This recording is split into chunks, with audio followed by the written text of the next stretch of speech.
Et oui, un petit mot sur la sécurité aujourd'hui. Avec l'été qui arrive, on prépare la piscine ou on en construit une. Pensez que celle-ci est un danger pour nos animaux de compagnie, autant qu'elle est pour les enfants. Je vous conseille, si vous avez un chiot, de lui apprendre à sortir seul de votre piscine. Les bâches de protection peuvent devenir mortelles pour vos chiens. Attention qu'il ne tombe pas dedans et qu'il se fasse aspirer dans la piscine, il ne pourra plus sortir.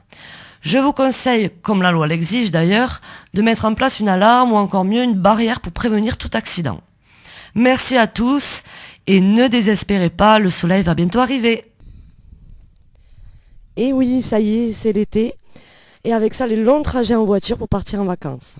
Alors, si vous amenez votre chien avec vous, je voudrais vous sensibiliser un petit peu sur la sécurité. On ne le dit pas assez, mais la sécurité de votre toutou à bord est aussi importante que la vôtre. Sachez que le code de la route ne fait pas d'allusion directe au transport des chiens, mais il y a une certaine règle de bon sens et le transport d'un chien en liberté est à la fois dangereux et interdit. Alors qu'est-ce qu'il dit en fait le code de la route ? Dans un premier temps, il faut s'en remettre à deux articles. Celui relatif à la ceinture de sécurité. Donc il dit, en circulation, tout conducteur ou passager d'un véhicule à moteur doit porter une ceinture de sécurité homologuée dès lors que le siège qu'il occupe en est équipé, en application avec les dispositifs du livre 3. Le deuxième auquel il faut s'attacher, c'est celui qui est relatif à la maîtrise du véhicule. Tout conducteur doit se tenir constamment en état et en position d'exécuter commodément et sans délai toutes les manœuvres qui lui incombent. Ses possibilités de mouvement et son champ de vision ne doivent pas être réduits par le nombre ou la position des passagers, par les objets transportés ou par l'apposition d'objets non transparents sur les vitres.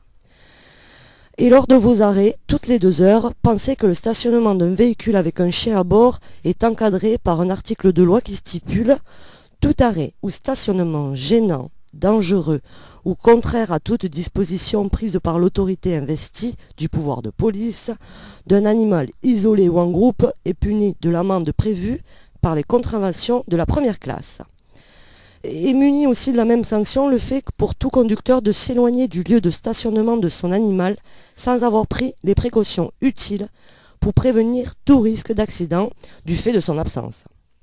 Et puis pensez-y, les chiens ne transpirent pas, alors quand vous le laissez seul dans une voiture, que ce soit à l'ombre ou au soleil, votre chien cuit comme dans un four.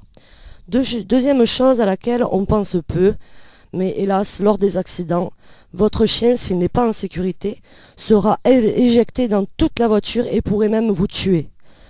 Imaginez les dégâts d'un chien de 50 kilos.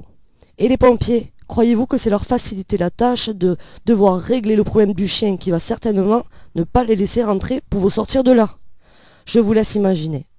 Alors s'il vous plaît, pensez à la sécurité de vos animaux en voiture. Quelques astuces simples. Une ceinture de sécurité avec un harnais, c'est disponible dans toutes les animaleries entre 15 et 40 euros. Cage de transport homologuée ou non, entre 35 et 300 euros selon la taille de votre chien. Il y a aussi les grilles de séparation quand on met le chien dans la malle. À vous de voir laquelle vous correspond le mieux.